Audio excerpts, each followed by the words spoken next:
Shalom warga kerajaan Allah, welcome back to online service Kingdom Celebration on Rock Ministry TV. Happy New Year and welcome to the year of preparation. Sudah siap mengikuti ibadah online di tahun yang baru? Jangan lupa berdoa dulu ya dan pastikan beberapa hal berikut ini. Periksa kembali device atau gadget Anda untuk memastikan kuota internet dan daya baterai terisi cukup untuk mengikuti ibadah dengan lancar. Sediakan waktu khusus untuk mengikuti ibadah online tanpa gangguan, jangan setengah-setengah apalagi sekedar saja. Siapkan catatan kemudian ikutilah ibadah dengan fokus dan serius seperti Anda beribadah di gereja. Ingatlah bahwa kita sedang beribadah bukan menonton ibadah. Warga kerajaan Allah, kami percaya pujian dan firman Tuhan yang disampaikan melalui tayangan ini tidak akan pernah kembali dengan sia-sia dan tentunya berdampak langsung merubah kehidupan kita untuk menjadi berkat dan memiliki kehidupan yang berbuah senantiasa. Selamat mengikuti ibadah online, Tuhan Yesus memberkati saudara.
Shalom warga kerajaan. Boleh lambaikan tangannya, katakan shalom. Sambil bangkit berdiri, mari bertegur sapa dengan satu dengan yang lainnya. Katakan Tuhan memberkati. Bersama-sama menyampaikan kata-kata semangat untuk kita memuji nama Tuhan. Haleluya. Haleluya. Wow, luar biasa. Bila sore hari ini kemuliaan Tuhan turun atas setiap kita. Amin. Yes. Baik, sebelumnya kita akan membaca kebenaran firman Tuhan dari Yesaya 57 ayat 15. Mari kita perkatakan, kita imani firman ini menjadi kekuatan dalam hidup kita. 1, 2, 3. Sebab beginilah firman yang maha tinggi dan yang maha mulia, yang bersemayam untuk selamanya dan yang maha kudus namanya. Aku bersemayam di tempat tinggi dan di tempat kudus, tetapi juga bersama-sama orang yang remuk dan rendah hati, untuk menghidupkan semangat orang-orang yang rendah hati dan untuk menghidupkan hati orang-orang yang remuk.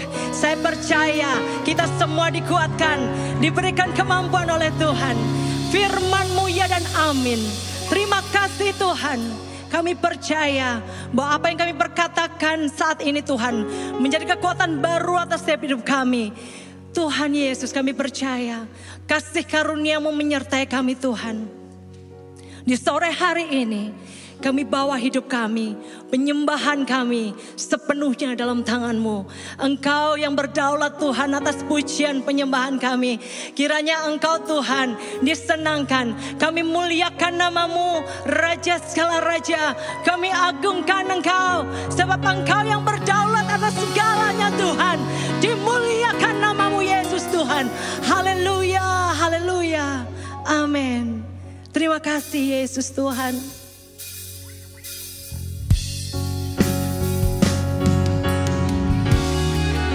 Hati kami meninggikan nama-Mu.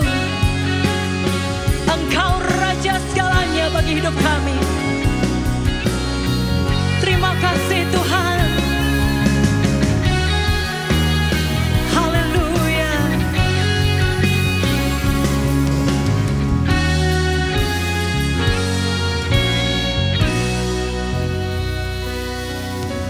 Ku datang padamu dan syukurku.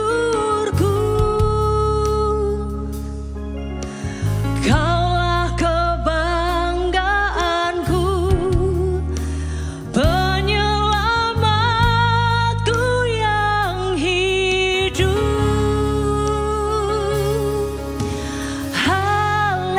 Haleluya, haleluya. Kau Allah yang besar, seluruh bumi mengakui Yesus Raja di atas segalanya.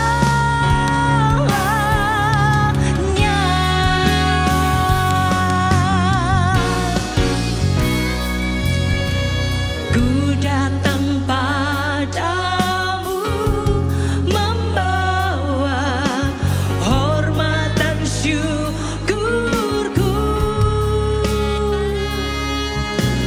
Kaulah kebanggaan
Haleluya.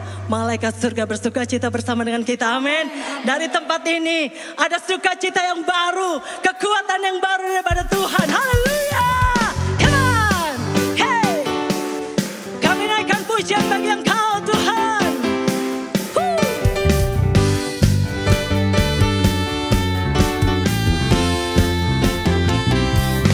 Pujian syukurku gunakan bagimu. Kasih dan rahmat-Mu tercurah bagiku. Yes. Hidup bersama-Mu, ikut kehendak-Mu. Ku berjalan, haleluya. Mari nyatakan. Kasih-Mu yang terbesar, kasih-Mu segalanya, janji-Mu yang sempurna. Oh, kalau sukacitaku bersuka dalam-Mu, Yesus Kau kekuatanku. Amin. Aman di dalam-Mu, menara perlindunganku. Menari bagimu, Yesus Kau sukacitaku. Yeah. Mulialah nama-Mu, oh Yesusku.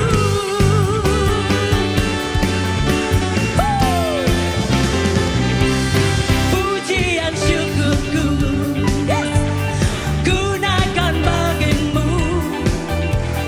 Kasih dan rahmat-Mu tercurah bagiku. Hidup bersama-Mu, ikut kehendak-Mu. Ku berjalan, tinggalkan masa lalu. Kasih-Mu yang sempurna Tuhan. Oh haleluya. Kasih-Mu segalanya. Janji-Mu yang sempurna. Oh, kalau sukacitaku bersuka dalam-Mu, Yesus Kau kekuatanku. Amin. Aman di dalam-Mu, menara perlindunganku. Menari bagimu, Yesus Kau sukacitaku. Mulialah nama-Mu, oh Yesusku. Come on, shout. 1, 2, 3,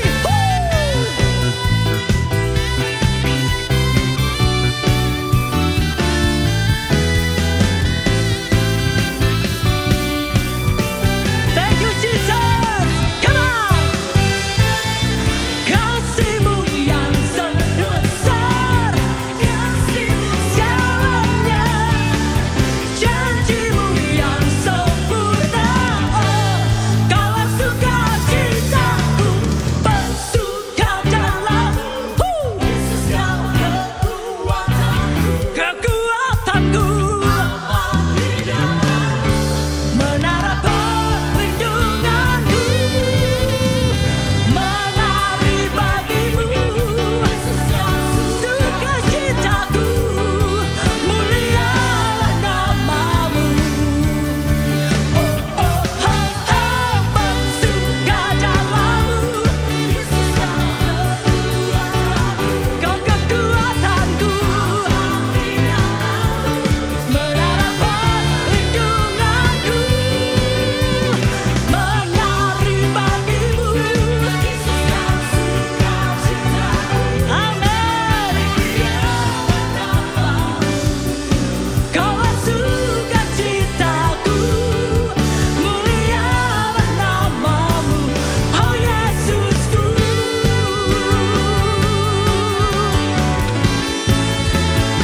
Engkau Yesusku, yeah.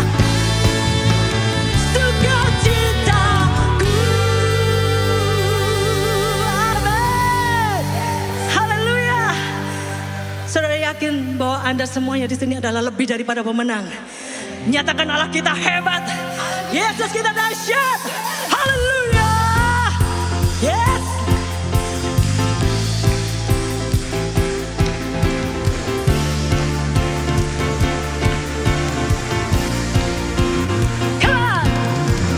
Kau hebat, terbesar, kau perisai, berdiri di depanku, takkan ku ragu. Katakan kau hebat, kau hebat, gagah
sekali saudara.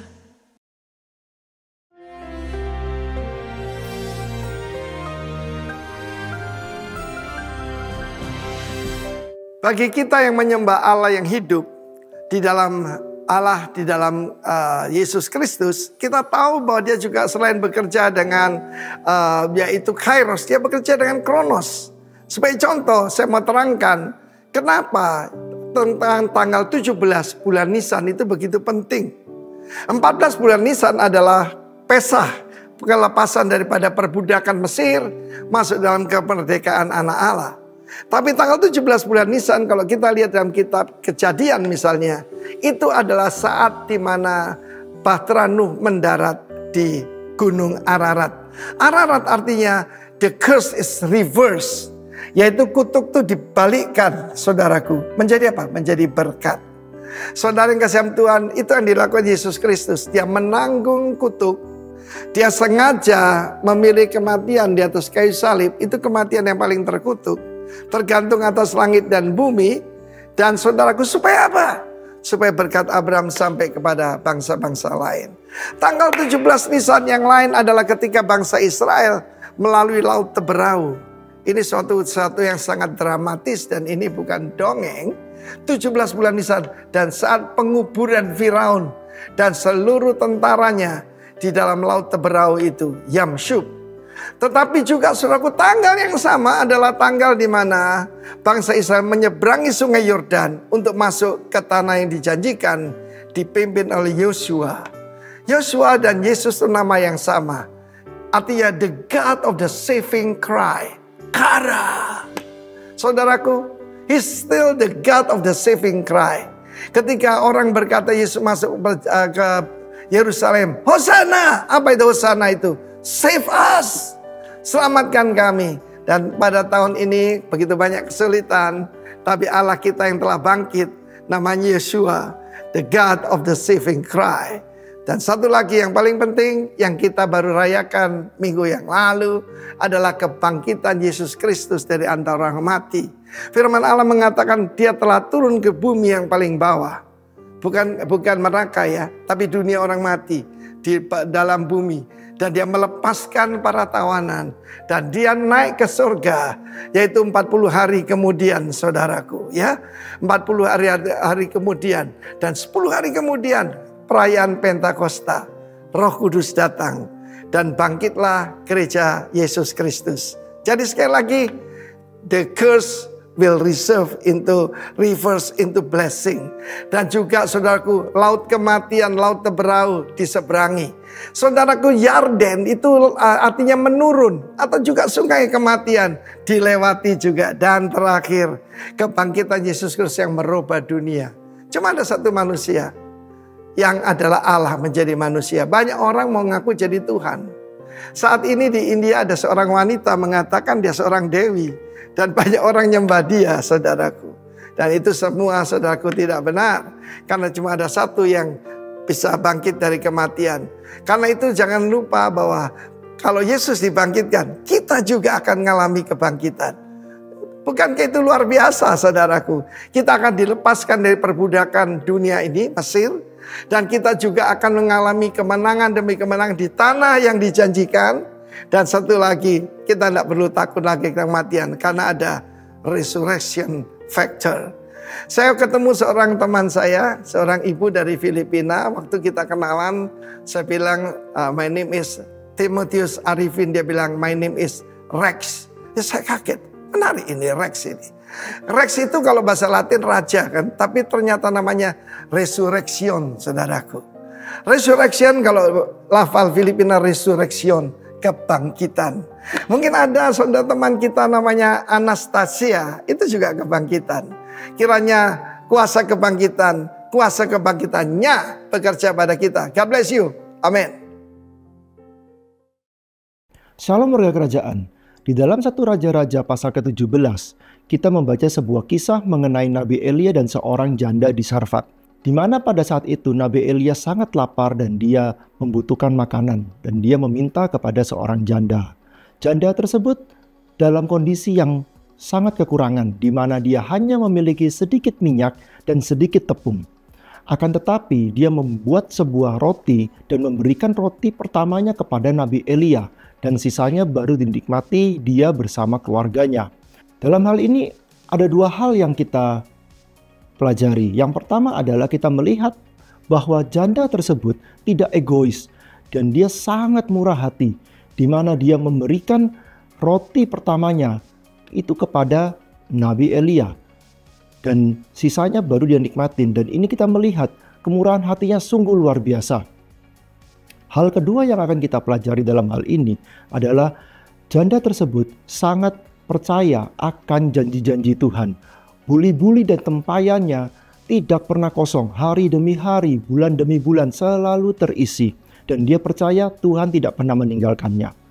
Warga kerajaan, apabila dari kita saat ini ada yang sama seperti janda ini, kita merasa masih banyak hal yang kita butuhkan, kita masih kekurangan, tapi kita perlu ingat, kita tidak boleh lupa untuk berbagi dengan orang, karena di luar sana masih banyak orang-orang yang membutuhkan. Ya, kita bisa memberikan yang terbaik dari apa yang kita punya. Dan kita ingat, Tuhan tidak pernah meninggalkan kita. Tuhan akan selalu memelihara hidup kita sama seperti janda ini. Mari kita berdoa. Tuhan Yesus, kami ucap syukur Tuhan atas penyertaan-Mu, perlindungan-Mu, dan berkat-Mu Tuhan atas kehidupan kami, atas pekerjaan dan keluarga kami Tuhan. Pada hari ini Tuhan, kami ingin menabur, kami ingin memberi yang terbaik dari apa yang kami miliki Tuhan. Sucikan dan kuduskan Tuhan apa yang kami berikan agar berguna bagi kerajaan-Mu Tuhan. Terima kasih Tuhan, hanya dalam Tuhan Yesus kami berdoa dan mengucap syukur. Haleluya, amin. Tuhan Yesus memberkati. Biarlah setiap hati kami Tuhan memiliki keintiman bersama Engkau. Hati kami menyembah nama Yesus Tuhan. Tiada yang lain dalam hidup kami Tuhan. Tiada yang lain. Hanya Engkau yang layak kami puji. Tetap mengiring Yesus dalam hidup kami.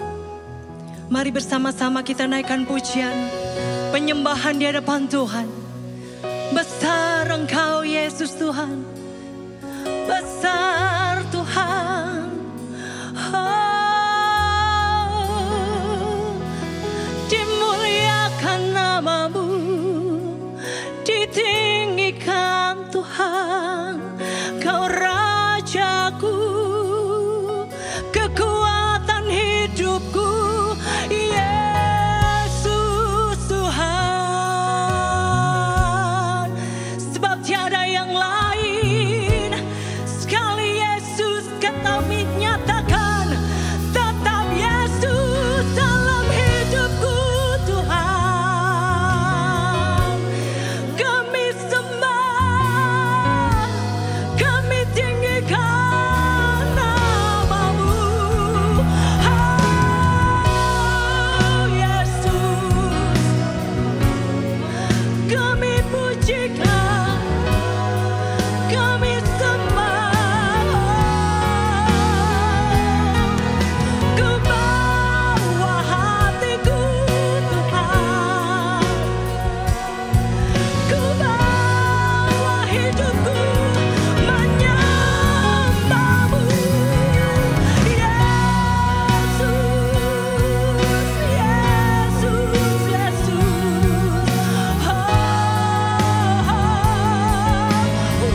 Yesus Tuhan. Kau yang layak, Kau yang layak. Shikidalamu, Kuriabashandayaramase. Haleluya.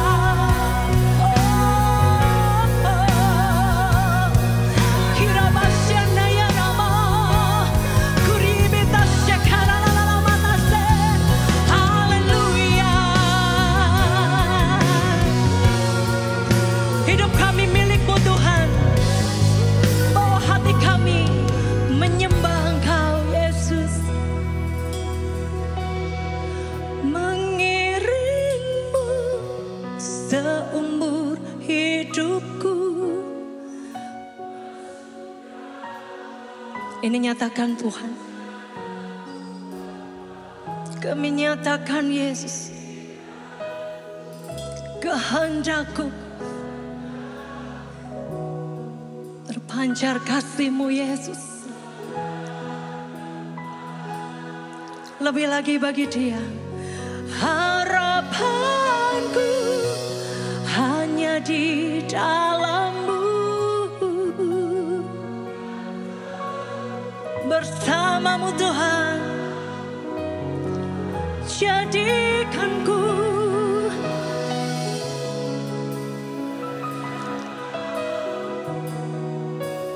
memuliakan-Mu.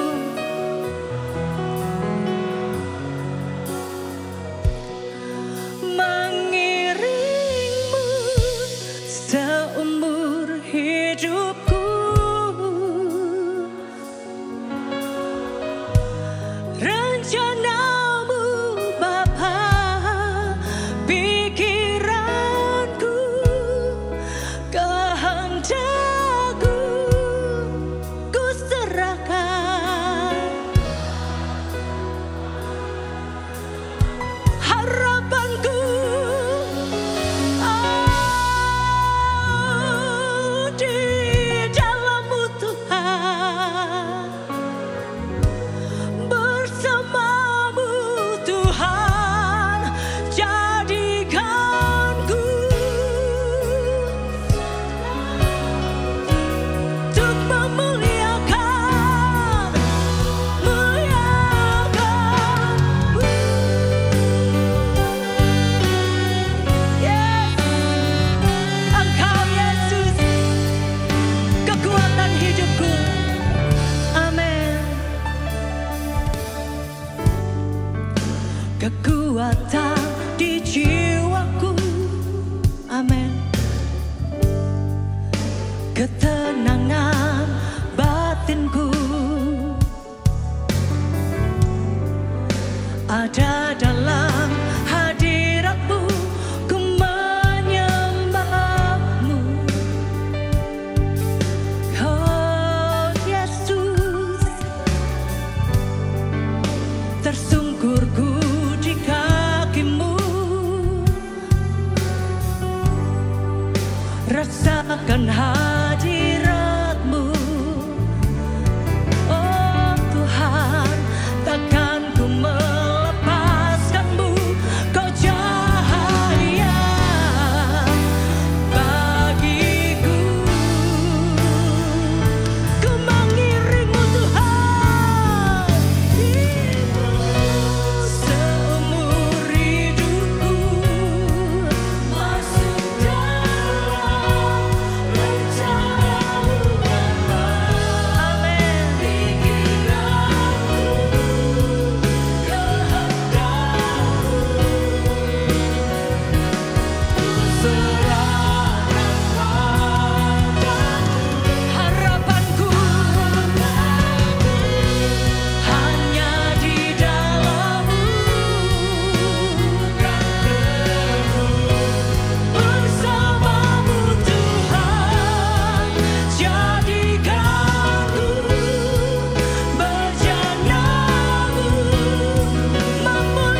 Ini setiap hati kami Tuhan. Kami nyatakan di hadapan-Mu. Yesus Tuhan. Jesus. It is all about you, Jesus. Semua karena Engkau Tuhan. Siapakah kami Tuhan jadi biji mata-Mu? Engkau mengasihi kami sedemikian rupa Tuhan. Engkau memperhatikan kami Tuhan. Tak kekurangan kami Tuhan. Terima kasih Tuhan. Sungguh Kau baik. Tuhan bagi hamba-Mu untuk menyampaikan apa yang menjadi isi hati-Mu saja Tuhan. Pesan yang ingin Kau sampaikan buat jemaat-Mu. Dan biarlah segenap hati semuanya kami yang ada di sini termasuk hamba-Mu Tuhan menyiapkan hati untuk setiap benih firman yang boleh disampaikan. Di dalam nama Tuhan Yesus. Amin, amin. Silakan duduk Bapak Ibu yang saya kasih di dalam Tuhan. Terima kasih untuk praise and worship yang luar biasa. Saya ingat kebaikan Tuhan. Saya tiba-tiba ingat Tuhan bagaimana pelihara kehidupan saya. Bagaimana sejak saya bertobat, kemudian saya mengalami pengalaman-pengalaman yang luar biasa. Sampai kemudian ada COVID terjadi. Pak Arifin sebut namanya Corona Academy. Dan Tuhan ingatkan saya kembali, flashback kembali 3 tahun bagaimana Tuhan pelihara. Hidup di dalam kekurangan, tapi Tuhan jaga dan pelihara. Dan sampai hari ini Tuhan jaga, Tuhan berikan favor demi favor demi favor. Dan tidak kekurangan sesuatu pun apa yang baik Tuhan sediakan buat kita semua. Amin. Amin. Apa kabarnya Bapak Ibu? Shalom. Luar biasa. PPT saya tolong. Sekali lagi, apa kabarnya? Luar biasa. Ganti dikit, apa kabarnya? Increase bilang. Pak Gembala bilang apa? Increase. Apa kabarnya? Increase. Increase itu artinya apa? Representing growth, abundance, and blessings. Pertumbuhan. Semua negara di dunia suka dengan namanya pertumbuhan ekonomi. Karena itu artinya keuangannya sehat. Gak ada yang gak suka bertumbuh. Terutama kita bertumbuh di dalam apa? Pengenalan akan Tuhan. Dan ada yang namanya abundance and blessings. Itu yang namanya favor yang Tuhan berikan dalam hidup kita. Amin. Kita suka semua diberkati. Kita suka ayat ini yang firman Tuhan katakan, Tuhan akan mengangkat engkau jadi kepala. Siapa yang mau jadi kepala? Boleh angkat tangannya? Yes, semua mau jadi kepala. Dan bukan jadi ekor. Engkau akan apa? Tetap naik, gak akan turun gitu kan. Di bawah Tuhan step by step naik. Ada ujian-ujian di mana kita naik kelas. Dipercaya dengan perkara-perkara yang lebih besar, yang lebih hebat lagi. Menjadi seorang kepala itu artinya orang yang dapat dipercaya, bertanggung jawab. Itu yang Tuhan mau dalam kehidupan kita. Dan tapi ada syarat dan ketentuan berlaku. Amin. Enggak semuanya bisa menikmatinya. Karena firman Tuhan bilang begini. Itu semua bisa terjadi buat kita. Kalau engkau mendengarkan apa? Perintah Tuhan Allahmu yang kusampaikan pada hari ini. Kau lakukan dengan setia. Apa yang kita perlu belajar hari ini untuk kita bisa increase. Mendapatkan favor daripada Tuhan. Mendapatkan grace daripada Tuhan. Firman Tuhan katakan demikian. Sesuai dengan tema kita pada bulan ini. Practicing yang namanya humility. Be humble. Belajar untuk rendah hati. Menjadi rendah hati itu bukan perkara yang mudah di dalam hidup ini. Saya yakin itu bukan sesuatu yang mudah. Waktu dapat tema ini kemudian saya mempersiapkan khotbah. Saya bertanya sama Tuhan. Tuhan apa ya? Berikan aku suatu contoh Tuhan, mungkin ada kejadian. Karena saya suka khotbah itu bawa ilustrasi, bawa suatu cerita supaya kita dapat mengerti apa yang ingin Tuhan sampaikan. Tapi saya nggak dapat cerita itu. Dan tapi kemudian Tuhan ajari saya tentang increase itu. Dan Tuhan bilang begini di dalam 1 Petrus 5 ayat 5. Demikianlah juga kamu, hai orang-orang muda, tunduklah kepada orang-orang yang tua. Indonesia diberkati dengan generasi emas. Banyak anak-anak muda ya, Z, Alpha, milenial dan sebagainya. Kalian diberkati dengan knowledge yang luar biasa. Sekarang ada zamannya AI. Ada zamannya apapun kalian bisa cari di dunia ini. Kalian bisa belajar apapun itu juga. Sekolah dari rumah, sekolahnya dimanapun bisa. Universitas terbuka, online, course dan sebagainya. Kalau zaman saya kita nggak bisa gitu ya. Apalagi zamannya Pak Yanto gitu kan. Meskipun beda kita nggak terlalu jauh Pak ya. Anak muda punya yang namanya knowledge. Orang tua punya yang namanya experience. Jadi anak-anak muda di sini, coba anak-anak muda boleh angkat tangan. Ya paling enggak 30 tahun ke bawah lah. Wah ini di depan muda-muda semua nih ya. Ya 30 tahun ke bawah lah ya. Kalian punya knowledge yang luar biasa. Anak saya umur 24 tahun. Kalau kemudian saya mulai jalan-jalan sama dia, kalau dulu saya pimpin dia, sekarang saya bilang, kamu yang bawa papa pergi, gitu kan. Kamu yang ajarin, kamu yang bikin semuanya itu saya udah gak mau tahu lagi. Dia yang kerjain semuanya. Dan cepet sekali hasilnya. Kalau saya dulu mikirin gimana caranya buat seperti ini, anak-anak sekarang itu knowledge-nya luar biasa. Tapi orang tua, anak-anak muda dengar, mereka punya yang namanya experience, pengalaman. Kalau kalian bisa combine antara experience dan knowledge yang kalian punya, hasilnya luar biasa. Caranya bagaimana? Belajar rendah hati, seperti itu. Rendahkanlah dirimu seorang terhadap yang lain. Sebab Allah menentang orang congkak. Tuhan gak suka orang sombong, gitu ya. Kita ini bisa apa sih di hadapan Tuhan? Gak bisa apa sebenarnya gitu ya. Dan Tuhan gak suka gitu kan.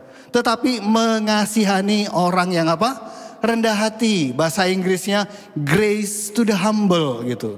Kalau kita mau increase, kita mau dapat favor daripada Tuhan, belajar rendah hati.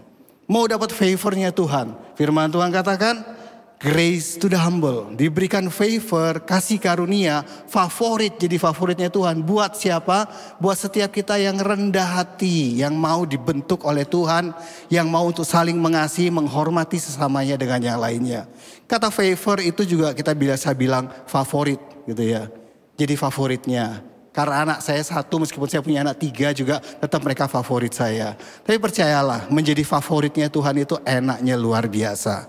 Karena apa yang kita tidak pernah bayangkan, apa yang tidak pernah kita pikirkan, ke tempat yang belum pernah kita pergi, dia akan bawa kita ke sana. Pengalaman-pengalaman yang luar biasa, kesulitan-kesulitan yang kita alami, Tuhan tuntun, Tuhan ajari kita. Dan kita bisa melewati semuanya itu, kemudian kita bisa melihat, wow begitu ya.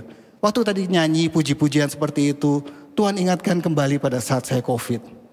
Saya nggak mungkin bisa ada hari ini kalau saya tidak belajar kembali sama Tuhan. Saya bilang, Tuhan, ajar aku mengerti segala rencana dan kehendak-Mu. Pimpin aku Tuhan, aku tidak bisa apa-apa. Virus itu loh nggak kelihatan, tapi bisa menghancurkan kita semua, betul? Ekonomi saya hancur. Saya sedang menyekolahkan anak saya di Singapura. Biaya sekolah di Singapura itu tinggi. Biaya hidupnya aja $2.000, 20 jutaan. Belum uang sekolahnya. Dan di saat yang bersamaan, saya sedang membangun suatu properti di daerah Canggu. Saya mesti keluar sekitar 50 juta setiap bulan. Setiap bulan. Dan saya gak punya penghasilan sama sekali pada saat COVID. Tiba-tiba down semuanya, hilang semuanya. Tanpa saya sadar, saya bilang, tanpa saya sadar gitu ya. Kita kan sering bilang namanya penyakit mental health seperti itu ya. Saya gak sadar selama 6 bulan pada saat semuanya berhenti. Semua roda perekonomian itu berhenti. Penghasilan saya turun drop sampai 10%. Penghasilan kami berdua gitu kan. Tanpa saya sadar saya bangun tengah malam itu nangis. Bisa bangun, bisa ketakutan sendiri. Keluar keringat dingin. Tidur lagi, bangun lagi, takut lagi. Dan Tuhan ngajari, dia bilang begini. Kamu itu anakku. Tadi kita nyanyikan lagu itu ya. Tuhan yang berperang buat kita. Serahkan segala khawatirmu pada Tuhan. Belajar padaku, dia bilang begitu. Jangan kamu takut karena aku tidak pernah memberikan kamu roh apa? Ketakutan. Tapi yang membangkitkan kekuatan kasih seperti itu. Dan saya bangkit, saya belajar. Saya berlutut sama Tuhan, saya bilang apa maumu Tuhan, aku ikut. Dan Tuhan ajari dan dia tunjukkan yang namanya favor demi favor demi favor. Yang akan saya sharing pada malam hari ini. Ya. Ini adalah Yusuf. Yusuf keren ya, gambarnya keren ya, Yusuf. Kita tahu, kita belajar bagaimana bulan-bulan sebelumnya bicara tentang pengampunan. Yusuf itu mendapatkan favor daripada Tuhan. Yusuf itu adalah anak muda yang pada saat dia berumur 17 tahun, dia punya mimpi yang besar. Mungkin dia nggak ngerti apa mimpinya, tapi dia mungkin melihat bahwa suatu saat dia akan jadi seorang pemimpin. Bagaimana caranya dia nggak tahu. Tapi pada saat dia ceritain mimpinya kepada saudara-saudaranya, kepada orang tuanya, kemudian terjadi saudara-saudaranya iri dan marah mau bunuh dia. Kemudian dia pada saat mendatangi saudara-saudaranya, kemudian dia ditangkap, kemudian jubahnya diambil, kemudian dibuang, dimasukkan ke dalam sumur, kemudian dijual. Dijual jadi budak, dibawa kemana? Dibawa ke Mesir. Setelah di Mesir dia tinggal di rumah Potifar. Di sana dia lakukan pekerjaan yang baik. Tuhan menyertai Yusuf. Kuncinya seperti itu. Dan kemudian apa yang terjadi? Dia diberkati di sana, dipercaya. Kemudian dia difitnah. Setelah dia difitnah, kemudian dimasukkan jauh lagi ke bawah ke dalam penjara. Sekalipun di dalam penjara, firman Tuhan katakan Tuhan menyertai Yusuf. Di dalam penjara dia dipercaya dan dikasihi oleh kepala penjara. Ya, dia memanage penjara itu dengan baik. Tapi dia tidak tahu kapan aku bisa keluar daripada penjara ini. Nggak disebutin waktunya. 1 tahun kah, 2 tahun kah, 3 tahun. Kemudian masuklah penjara juru minum raja dan juru rotinya raja. Mereka bermimpi dan Yusuf menerjemahkan mimpi mereka. Dan mereka menghadap Firaun yang juru roti, kemudian dia dipancung gitu kan ya, digantung. Kemudian juru minum raja diangkat posisinya tinggi seperti itu. Dan dia dilupakan.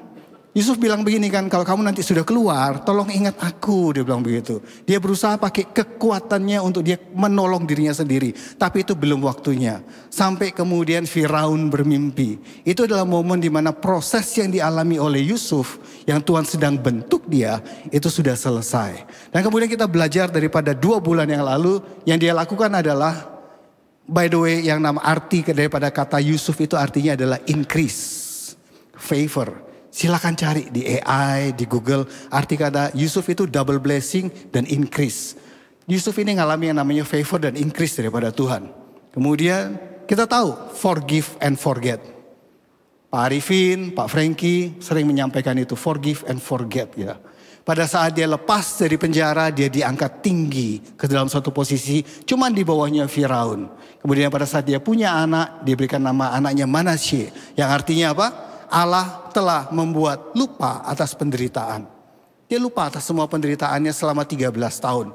Ada di dalam penjara, ada di fitnah, dan dilupakan sama semua orang. Keluarganya tidak pernah cari dia juga dan sebagainya.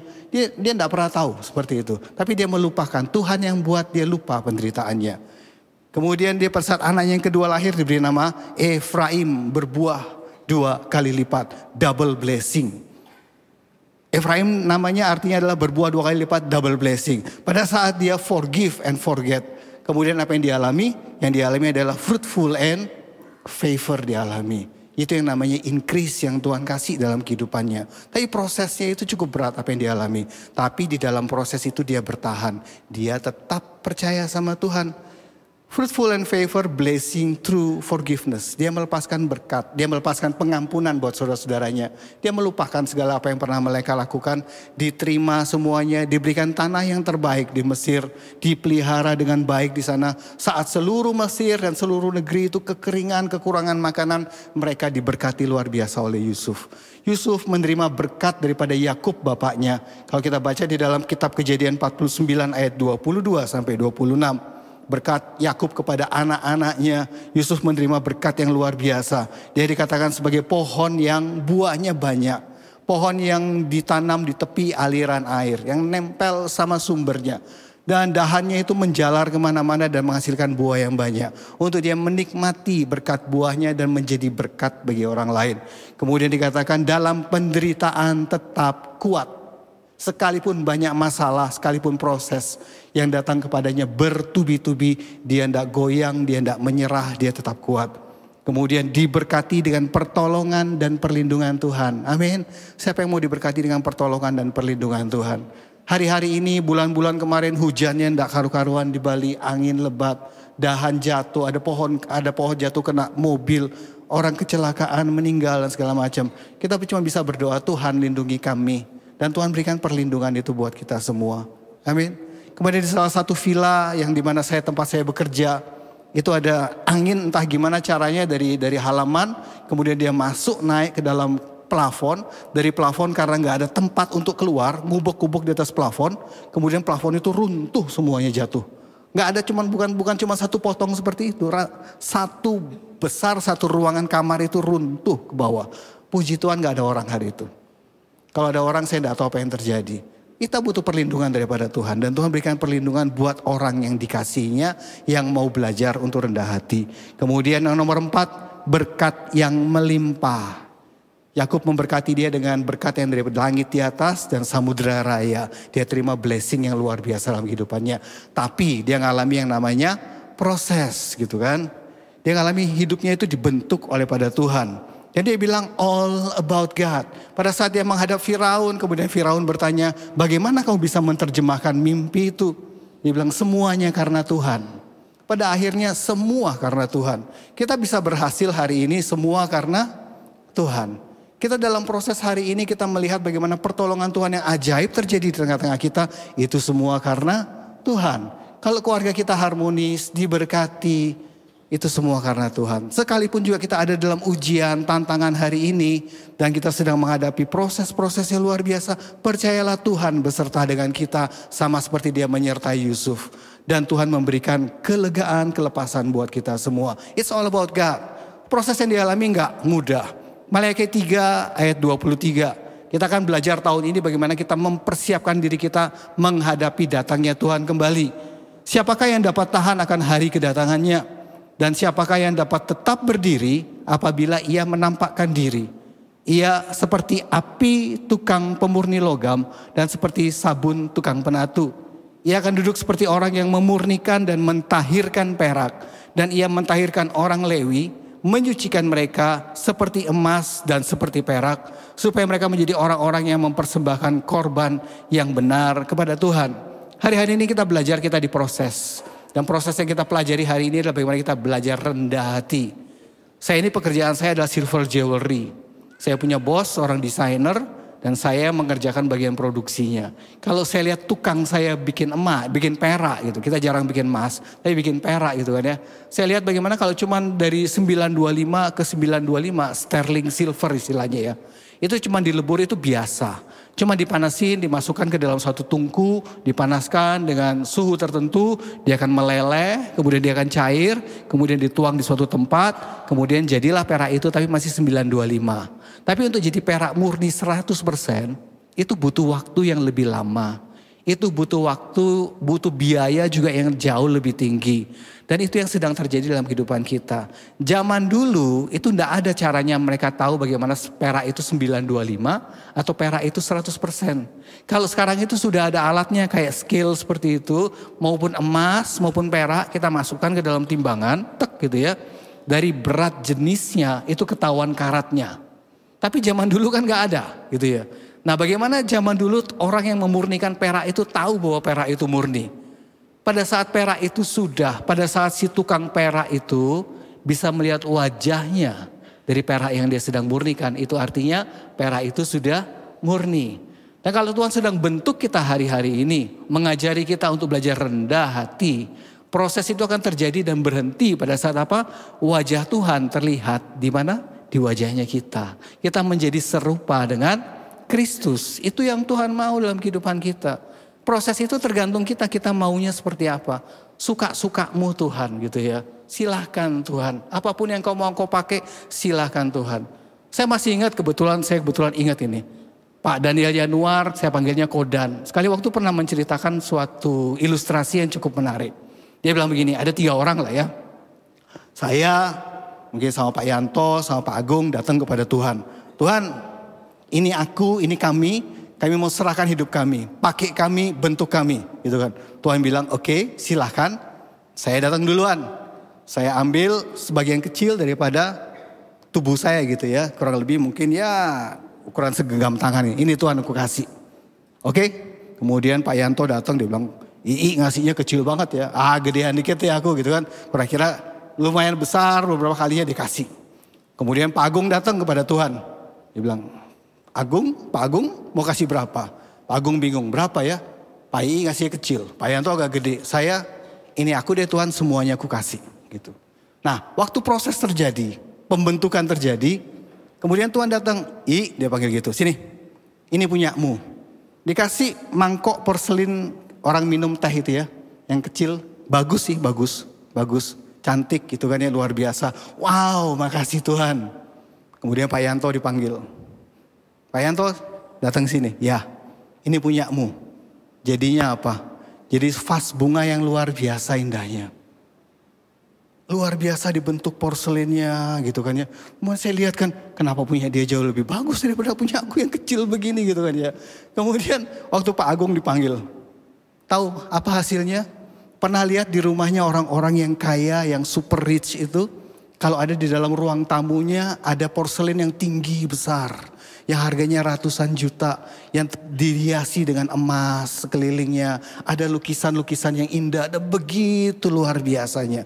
Nah kemudian saya bilang sama Tuhan, Tuhan kok gak adil? Kenapa Pak Agung bisa jadi begitu bagus? Punya aku cuma mangkok kecil gitu ya. Tuhan bilang yang kamu kasih cuman berapa? Segini. Yang Pak Agung kasih seluruh hidupnya dia kasih. Dan jadinya itu yang namanya favor daripada Tuhan. Amin. Itu yang Tuhan mau. Serahkan seluruh hidupmu sama Tuhan. Percayakan prosesnya sama Tuhan. Tuhan akan bentuk kita. Percayalah, rencana Tuhan jauh lebih indah daripada rencananya kita. Saya sudah ngalaminya kok. Dan Bapak Ibu juga pasti sudah punya kesaksian-kesaksian. Kemudian next kita belajar. Pada saat Yusuf bilang all about God. Itu yang namanya rendah hati. Ya. Saya sukses, saya bisa bicara hari ini bukan karena saya hebat. Saya bisa berdiri di sini bukan karena saya pintar. Bukan karena saya mungkin, saya master teologi ya, iya. Itu kan ya. Tapi itu kan bukan sesuatu yang menjadi nilai poin bagaimana saya bisa berdiri di situ. Enggak, it's all about God. Pada saat saya sama seperti Pak Agung menyerahkan diri kepada Tuhan. Dalam proses Corona Academy itu, saya bilang Tuhan bukan kehendakku lagi yang jadi, tapi kehendakmu yang jadi. Apa maumu Tuhan? Aku enggak bisa buat apa-apa gitu. Saya sudah banyak belajar bagaimana proses terjadi dalam kehidupan saya. Dari sebelum kita nikah, pekerjaan kami, kemudian kita menikmati berkat demi berkat. Tapi tetap ada Tuhan bilang ada yang perlu dimurnikan lagi untuk kamu belajar bahwa aku punya rencana yang jauh lebih besar buat engkau. Dan diproses sama Tuhan. It's all about God gitu ya. Kita berhasil hari ini semua karena Tuhan. Amin. Kita bisa nyanyi luar biasa semua karena Tuhan. Bapak Ibu diberkati dengan talenta yang luar biasa. Semua karena Tuhan. Bukan karena hebatnya kita kok. Bukan karena kita jago. Pak Arifin tadi sudah sampaikan kan. Bukan kuat, bukan gagah. Tapi rohku kata Tuhan. Tuhan yang memampukan kita. Apakah Daud mampu mengalahkan Goliat? Enggak. Dia bilang Tuhan Allah Israel yang maha besar itu yang menyertai aku. Tadi kita nyanyikan Tuhan itu pelindungku, perisaiku. Dia pahlawanku, dia yang memberikan kemenangan. It is all about him. It is all about God. Semuanya itu tentang Tuhan. Gak ada yang lain dalam hidup ini. Itu artinya rendah hati. Tuhan kita menyatakan bahwa Tuhan itu adalah sumber segala-galanya. Firman Tuhan katakan segala perkara dapat kutanggung di dalam Dia yang memberikan apa? Kekuatan kepadaku. Kita nyanyi dari tadi tentang kekuatannya Tuhan. Dan memang kekuatannya Tuhan yang membuat kita mampu. Kita kan belajar tahun lalu ya tentang ayat ini ya. Waktu itu Paulus ngomong, aku tahu apa artinya kelimpahan, aku tahu apa artinya kekurangan. Segala perkara dapat kutanggung di dalam Tuhan yang memberikan kekuatan kepadaku. Tetapi haruslah engkau ingat kepada Tuhan Allahmu, sebab dialah yang memberikan kepadamu apa? Kekuatan untuk memperoleh kekayaan. Kita punya mobil, kita punya sepeda motor, kita punya rumah, kita punya apapun hari ini. Tuhan yang berkati kita. Bukan karena hebatnya kita kok. Itu orang yang belajar rendah hati. Kemudian menganggap orang lain itu lebih utama. Ya, nggak sombong. Menghargai dan menghormati orang lain. Seperti tadi 1 Petrus yang kita baca. Mau belajar menerima kritik. Saya dulu nggak suka dikritik. Tadi siang saya khotbah di KRC. Saya bilang saya nggak suka dikritik. Karena saya orangnya perfeksionis gitu ya. Apapun yang saya kerjakan, saya berusaha kerjakan sebaik mungkin, seperfect mungkin. Kalau ada celah kemudian maksudnya kejadian-kejadian yang saya nggak inginkan, kemudian saya dengar itu saya nggak suka gitu pokoknya. Saya nggak suka, dulu saya nggak suka. Apalagi kalau yang kritik itu istri saya. Wah, itu saya nggak suka banget. Bener-bener saya nggak suka. Kita bisa ribut cuma gara-gara dia ngomong kamu nggak boleh ngomong gitu di depan. Saya bilang hati udah panas gitu ya. Kamu nggak berdiri di sini gitu kan ya. Aku yang ngomong di sini gitu loh. Jangan kamu ngomong tok kritik gitu. Ada kritik banyak hal gitu kan. Tapi kan istri penolong ya kan. Untuk buat kita jauh lebih baik lagi. Oh ibu-ibu yes semua ya. Bapak-bapak siap dikritik. Amin. Ya. Istri dipakai sama Tuhan untuk kritik kita, untuk bangun kita, untuk buat kita belajar rendah hati. Dan saya mulai belajar, yes Lord. Aku tahu aku ini orang ungu Tuhan. Aku enggak suka Tuhan kalau misalnya sesuatu terjadi tiba-tiba lompat kiri, lompat kanan ini aku enggak suka. Tapi Tuhan bilang belajarlah memahami orang lain, ya kan? Mengakui kesalahan, apalagi para suami, ngaku salah itu susah. Mau minta maaf aja susah, maaf ya gitu kan. Tapi sekarang saya belajar, ternyata minta maaf itu lebih baik daripada minta izin. Betul ya Bapak-bapak? Pak Agus kok ketawa. Ya. Jadi kalau beli sesuatu beli aja dulu, setelah itu berminta maaf gitu kan. Daripada kita minta izin. Proposalnya itu bisa tebel banget tuh kalau kita minta izin kan gitu. Ya, it's a joke gitu ya. Efesus 4 ayat 2, hendaklah kamu selalu rendah hati, lemah lembut dan sabar. Tunjukkanlah kasihmu dalam hal saling membantu. Di dalam pelayanan saya, di dalam penggembalaan yang dipercayakan kepada saya selalu ngomong sama rekan-rekan sekerja saya bukan Superman, saya tidak bisa apa-apa. Ya, kita super tim, sama-sama timnya Tuhan untuk melakukan apa yang menjadi kehendak Tuhan dalam kehidupan kita. Amin. Roma 12 ayat 18, sedapat-dapatnya kalau hal itu bergantung padamu, hiduplah dalam perdamaian dengan semua orang. Kalau bulan lalu kita belajar tentang rekonsiliasi, betul ya? Rekonsiliasi itu seharusnya di ujung, betul kan? Rekonsiliasi, perdamaian, ya kan? Ada konflik, betul? Karena apa? Sombong, nggak mau belajar, nggak mau dikritik, gitu kan? Nggak mau ngakui kesalahan atau apapun itulah, ya. Atau juga tidak mau mengampuni. Tapi pada saat firman Tuhan tadi bilang, hendaklah sedapat-dapatnya kalau hal itu bergantung sama kita. Berdamailah dengan semua orang. Kalau kita belajar untuk ya sudahlah, belajar melepaskan, belajar legowo gitu, ya sudahlah. Jalan kita dipotong tengah jalan, ya sudahlah, kasihlah gitu ya. Gak usah ribut gitu kan. Kalau gontok-gontokan, pepet-pepetan, saling serempet, urusannya panjang gitu. Apalagi mobil kita ada stikernya GBI Rock gitu kan ya. Itu bikin malu gitu ya. Jadi lebih baik gak usah lah, belajar sabar. Sehingga pada saat kita berdamai dengan semua orang di sini, gak perlu yang namanya rekonsiliasi, betul gak? Ya kan? Gak perlu namanya rekonsiliasi, kita gak perlu capek-capek mesti perdamaian. Rekonsiliasi, gak perlu. Belajarlah berdamai, itu artinya kita belajar rendah hati. Itu yang Tuhan sedang berikan proses itu di dalam kehidupan kita. Nah, di dalam Alkitab ada seorang tokoh yang punya julukan orang yang lembut hatinya. Namanya siapa? Musa. Dan dari Musa kita belajar 3H hari ini, malam hari ini. Coba bilang 3H. 3H. Yang pertama heart. Yang kedua head. Yang ketiga hand. Musa itu punya hati yang benar. Waktu 40 tahun pertama firman Tuhan katakan dalam Kisah Rasul 7 ayat 22. Musa itu dididik dalam segala hikmat orang Mesir. Dan ia berkuasa dalam perkataan dan perbuatannya. Ia berkuasa. Dia bukan cuma orang yang cuma dididik kemudian tidak punya kuasa. Ia berkuasa, dia mampu gitu kan ya. Dan dia punya hati terhadap bangsanya. Waktu dia lihat bangsanya dianiaya oleh tentara Mesir, dia bunuh tentara Mesir itu. Dengan caranya sendiri, bukan cara Tuhan. Artinya apa? Heartnya betul. Tapi headnya sama handnya belum betul. Dan kemudian dia harus melarikan diri. Pada saat dia bertemu melihat saudara sebangsanya berkelahi. Dia berusaha memperdamaikan mereka. Dan dia ditolak, betul ya? Pada saat bangsa bilang begini, siapa kamu Musa? Kamu mau jadi hakim atas kami? Mau jadi pemimpin atas kami? Apakah kamu mau bunuh kami seperti kamu bunuh tentara Mesir itu? Tentara Firaun? Dan dia ketakutan. Dan dia tidak bisa buat apa-apa. Karena apa? Caranya salah. Headnya, cara berpikirnya, the way. Bagaimana dia berusaha untuk menyelamatkan bangsanya. Dengan caranya sekalipun dia mampu, dia pikir dia mampu, salah. Sekalipun hatinya betul.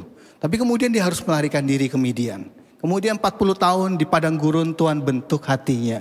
Dia menjadi seseorang yang lemah. Jadi seseorang yang gak bisa melakukan apa-apa di padang gurun itu. Tuhan proses. 40 tahun itu lama. 40 tahun itu bukan waktu yang kemudian singkat.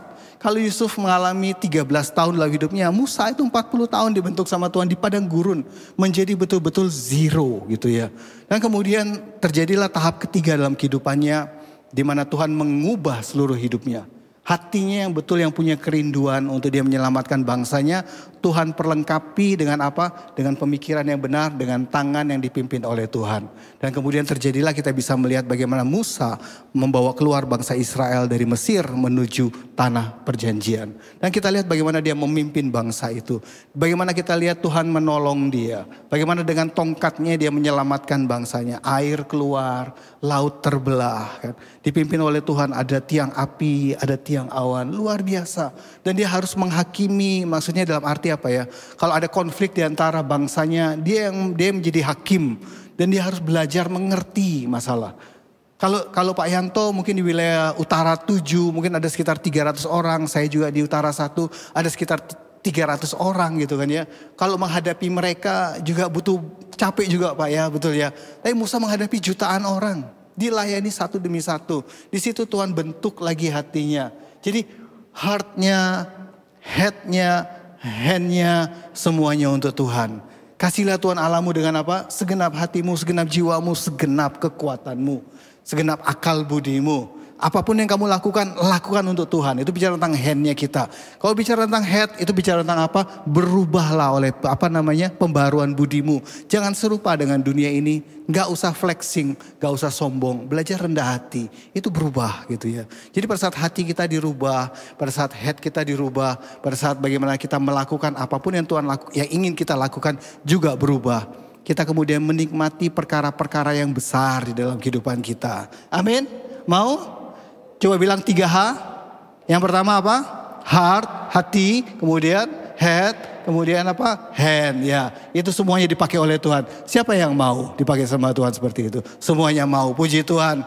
Ya, all about God. Dan kemudian contoh tertinggi dari kerendahan hati adalah Tuhan Yesus sendiri. Ya.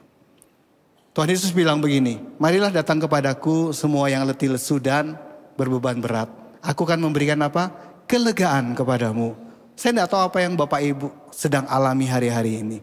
Pada saat COVID, saya benar-benar beban saya berat. Saya bisa diam seperti saat saya ngambil gitar, kemudian saya nyanyi. Kemudian saya mulai nangis. Saya nggak bisa buat apa-apa Tuhan, aku nggak bisa buat apa-apa. Istri saya nggak tahu apa yang saya alami kok. Saya diam. Saya bilang aku nggak mau bikin beban lagi buat istriku Tuhan. Kiranya Tuhan tolong.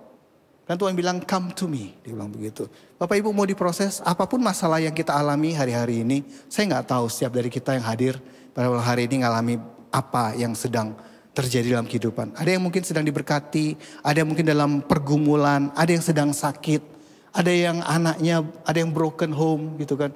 Ada yang anaknya pergi, anaknya punya pergaulan yang gak buruk, yang buruk maksud saya. Kemudian kita datang sama Tuhan, Tuhan bebanku berat. Ajari aku mengerti apa rencanamu. Pakai aku Tuhan, seperti itu. Dan Tuhan Yesus bilang apa? Pakailah, pikulah kuk yang kupasang. Dan belajarlah daripadaku, karena aku apa? Lemah lembut dan rendah hati. Dan jiwamu akan mendapat apa? Ketenangan, kelegaan, pertolongan datangnya dari Tuhan. Sebab kuk yang kupasang itu enak dan bebanku pun ringan. Itu yang Tuhan ajari buat kita. Kalau kita mau sukses dalam hidup ini. Kalau kita punya mimpi yang besar yang Tuhan sudah sediakan. Sama seperti mimpi daripada Yusuf. Kalau kita punya visi yang Tuhan sudah berikan dalam hidup kita. Pak Yanto kemarin belajar di dalam Hagai. Punya visi misi ya Pak ya. Statement pribadi apa yang harus dilakukan dalam memberitakan kabar baik. Kita minta sama Tuhan, kita minta tolong. Kata cook itu sama seperti kerapan sapi kalau kita tahu ya. Itu ada cook, ada kayu di atas lehernya sapi itu. Kemudian mereka harus sepasang. Pada saat mereka membajak sawah itu jalannya sepasang. Dan di leher mereka itu ada cook yang dipasang di sana. Arti cook itu bicara tentang visi dan misi yang Tuhan berikan, burden di dalamnya kita. Apa yang callingnya kita, aku harus lakukan ini. Tuhan taruh ini dalam hatiku. Aku mau melayani anak-anak muda. Aku mau melayani keluarga. Aku mau melayani orang-orang yang di penjara. Kita punya banyak mission di dalam gereja ini. Aku mau mendoakan orang-orang yang sakit. Tapi aku tidak tahu gimana caranya. Tuhan bilang pakai, jalan sama aku. Belajar daripadaku. Cook itu bicara juga tentang penundukan diri. Pada saat kita mau ini aku Tuhan, ya kita belajar. Kita ikutin pace-nya Tuhan. Kecepatannya Tuhan. Pada saat Tuhan ngajak kita lari, ya kita lari. Pada saat Tuhan bilang slow down, ya kita slow down. Pace-nya kita ikutin pace-nya Tuhan. Kita jalan beriringan.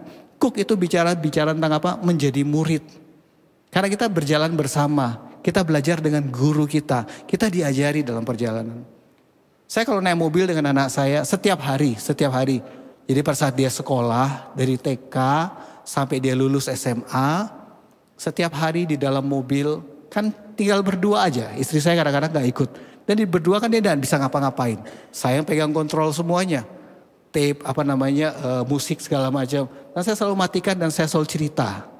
Saya selalu cerita sama anak saya tentang kebaikan Tuhan, ilustrasi dan sebagainya. Itu bicara bagaimana kita berjalan bersama-sama dengan Tuhan.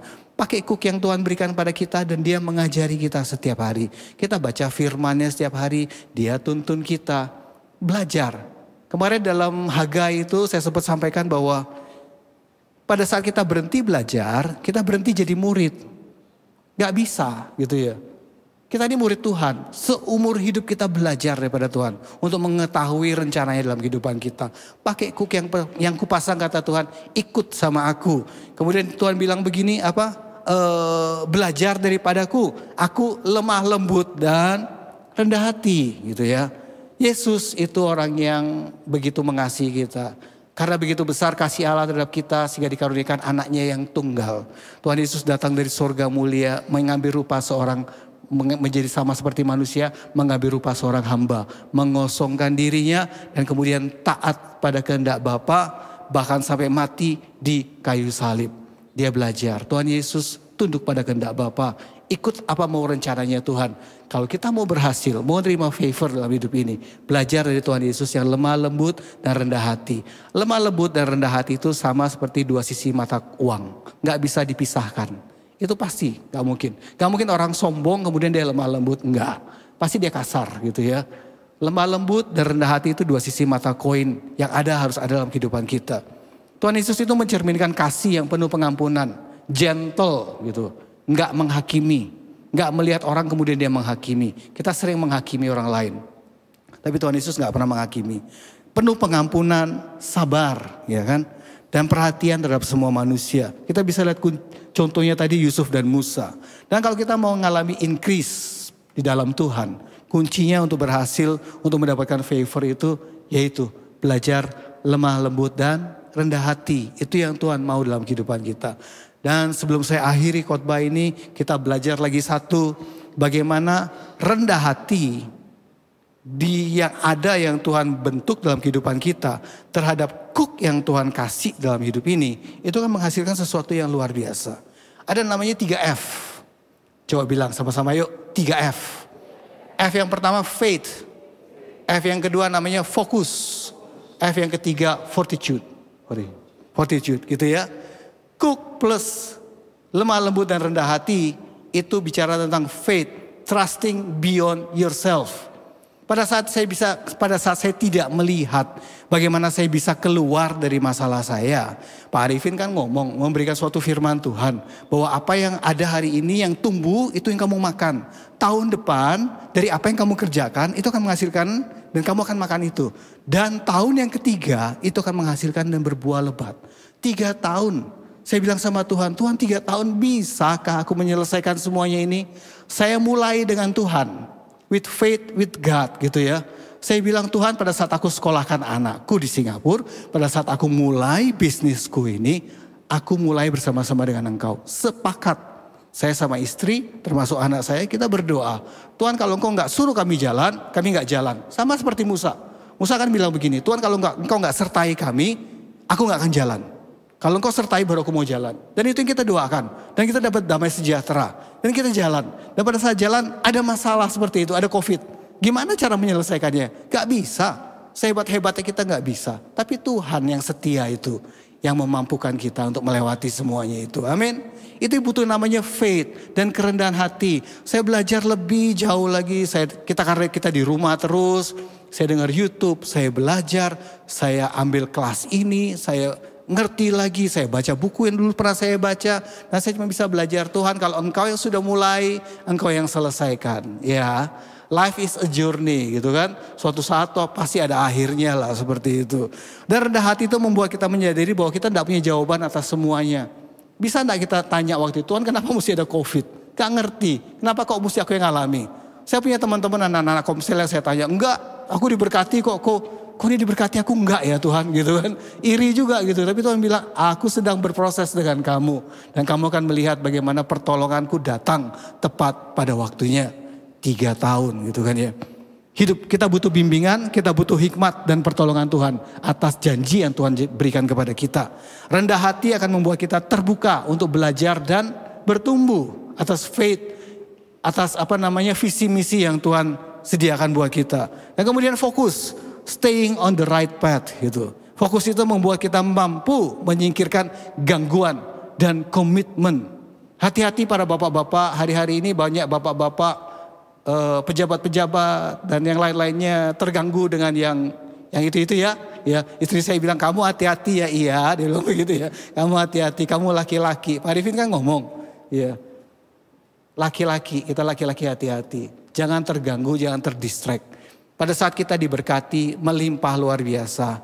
Para suami, para pria di sini dengan segala hormat, dengan kasih daripada Tuhan. Tetap kita setia dengan istri masa muda kita. Amin.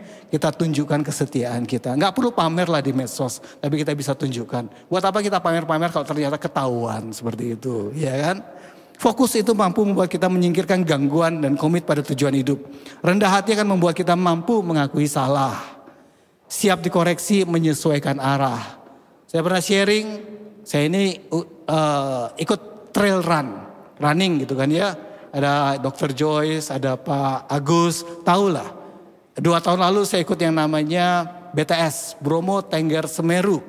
Tahun kemarin saya ikut 2 Rinjani 100, kemudian yang namanya Mesastila 42K, yang Rinjani 36K, yang Mesastila itu 42K, kemudian yang BTS Bromo Tengger Semeru itu 30 kilo.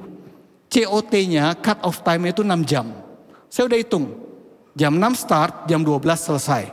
Saya udah ukur kemampuan saya sudah latihan. Saya tidak perlu terlalu ngoyo gitu ya. 5 jam selesai. Itu hitungan saya. Pasti bisa gitu kan. Dan jam 6 start mulai. Jalan, turun ke bawah, lewatin padang pasir itu, naik B29, zigzag sampai atas. Kemudian lewat punggungnya, turun ke bawah. Kemudian ada water station, di mana dikasih pisang, makanan, segala macam.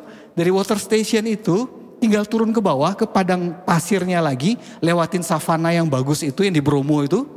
Baru kita menuju ke tempat pura yang ada tangganya itu, ada water station, baru kita naik lagi ke atas untuk finish. Udah saya perhitungkan semuanya. Tapi apa yang terjadi waktu saya turun? Waktu saya turun, kemudian saya nggak fokus. Ada tanda di mana saya harus belok ke kanan. Tapi saya lurus, salah jalan. Dan saya berdua waktu itu.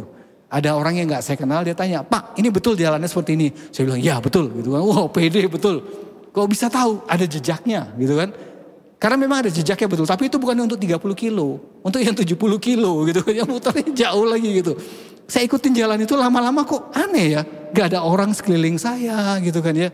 Kok sepi. Kok tanda-tandanya udah bukan tanda yang bagus. Tapi udah tandanya dirobek-robek. Berhentilah saya. Kemudian saya berhenti, saya lihat GPX-nya. Map yang dikasih itu loh. Nyari sinyal susah. Begitu dapat sinyalnya saya lihat ya. Melenceng. Melenceng berapa? 2 kilo. Jauh. Dan saya harus kembali lagi 2 kilo. Nguber. Berusaha nguber. Kemudian berusaha turun, berusaha lari sekuat tenaga. Sampai kemudian lutut saya ini udah sakit. Saya bilang saya gak kuat gitu kan. Tapi saya berusaha. Sampai finish terakhir. Saya finish gitu ya. Tapi saya gak dapat medali. Tahu berapa lama saya terlambat? Sehingga saya gak dapat medali?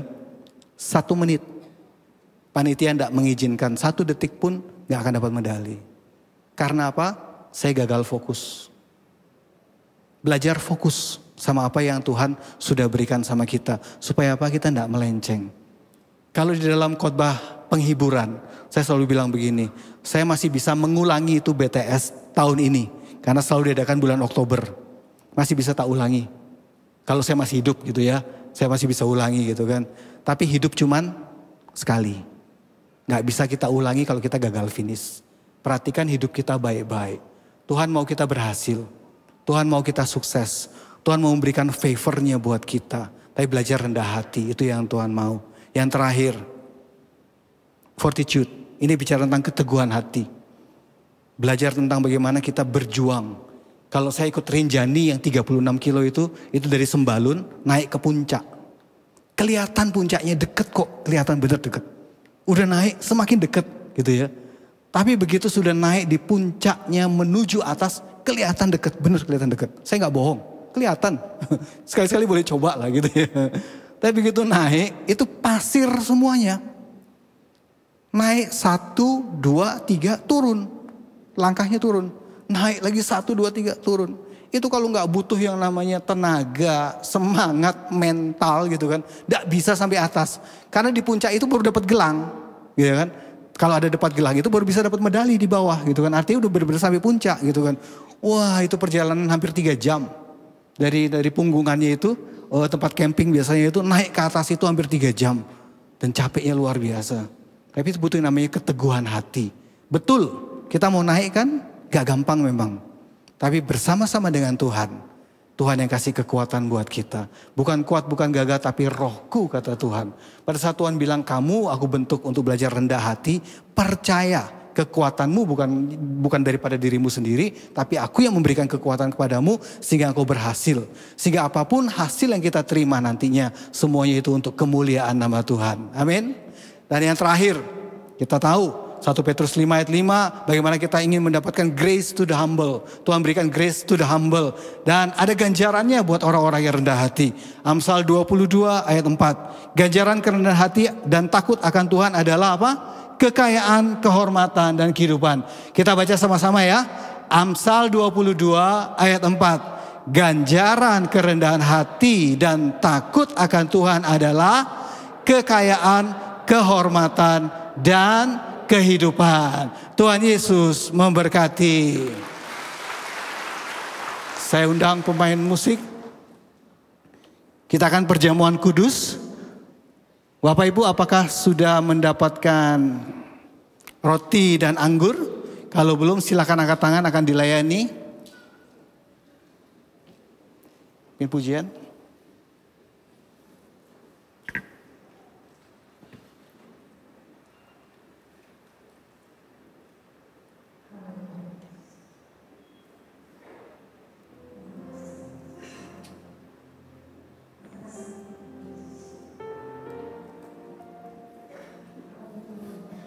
Ada yang butuh dilayani? Silakan angkat tangannya. Oleh kuasa darahmu, Mari kita bangkit berdiri, Bapak Ibu yang dikasihi Tuhan. Kau telah tebus dosaku. Kekudusanmu melingkupiku. Kasih-Mu mengalir, memulihkan hidupku. Sungguh besar anugerah-Mu, Kau selamatkan hidupku. Ku menjadi ciptaan yang baru oleh kuasa darah-Mu, oleh kuasa darah-Mu, Kau telah tebus dosaku. Kekudusan-Mu melingkupiku. Kasih-Mu mengalir, memulihkan hidupku. Sungguh besar anugerah-Mu, Kau selamatkan hidupku. Ku menjadi ciptaan yang baru oleh kuasa darah-Mu. 3 tahun setelah COVID, anak saya dapat kerja di Singapura. Favor demi favor sampai hari ini. Belajar percaya sama Tuhan. Kalau Tuhan sedang bekerja di dalam diri Bapak dan Ibu, percayalah rencananya indah buat kita semua. Siapa yang mau dapat favor? Amin. Kita sudah terima favor dari Tuhan. Pada saat anaknya diberikan kepada kita semua. Kita akan tinggi roti di atas kepala kita. Tuhan Yesus begitu mengasihi kita. Dia memberikan dirinya disalib, mati buat kita. Untuk kita menikmati berkat yang penuh dalam kehidupan ini. Bukankah roti yang kita angkat tinggi ini, yang kita muliakan, kita tinggikan, adalah merupakan persekutuan kita dengan tubuh Kristus. Mari kita makan dalam nama Yesus.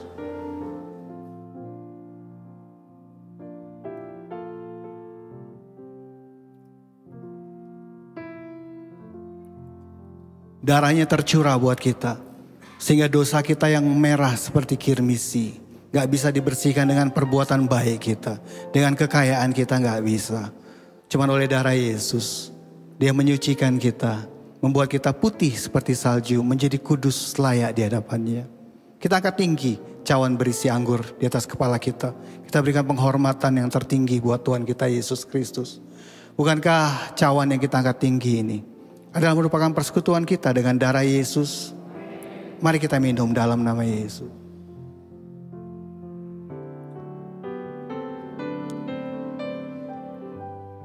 Jesus, it's all about you, Jesus. Bukan kuat, bukan gagah kami Tuhan. It is all about you. Kami gak bisa apa-apa tanpa Engkau. Kami belajar, kami rendah hati sama seperti kami belajar daripada-Mu Tuhan. Kami belajar lemah lembut sama seperti kami belajar daripada-Mu. Bentuk kami Tuhan. Kau sudah berikan nyawa-Mu buat kami, tebusan bagi dosa kami Tuhan. Dan kami serahkan seluruh hidup kami dalam tangan-Mu. Bentuk kami jadi alat kemuliaan-Mu untuk mempermuliakan nama-Mu Tuhan. Terima kasih buat berkat firman-Mu, buat korban-Mu yang mulia Tuhan. Sungguh kami bersyukur punya Allah yang luar biasa. Di dalam nama Tuhan Yesus. Amin, amin. Silakan duduk Bapak Ibu. Baik, mari kita bangkit berdiri. Kita terima berkat daripada Tuhan. Angkat kedua tangan daripada Bapak dan Ibu. Firman Tuhan katakan demikian. Yesaya 41 ayat 10. Janganlah takut sebab aku menyertai engkau, kata Tuhan. Janganlah bimbang sebab aku ini Allahmu. Aku akan meneguhkan, bahkan akan menolong engkau. Aku akan memegang engkau dengan tangan kananku yang membawa kemenangan. Tuhan memberikan favor-Nya buat kita. Bapak Ibu yang dikasihi oleh Tuhan, pulanglah dengan berkat daripada Tuhan. Damai sejahtera dan sukacitanya. Tuhan memberkati engkau dan melindungi engkau. Tuhan menyinari engkau dengan wajah-Nya dan memberi engkau kasih karunia. Favor demi favor demi favor dalam hidupmu.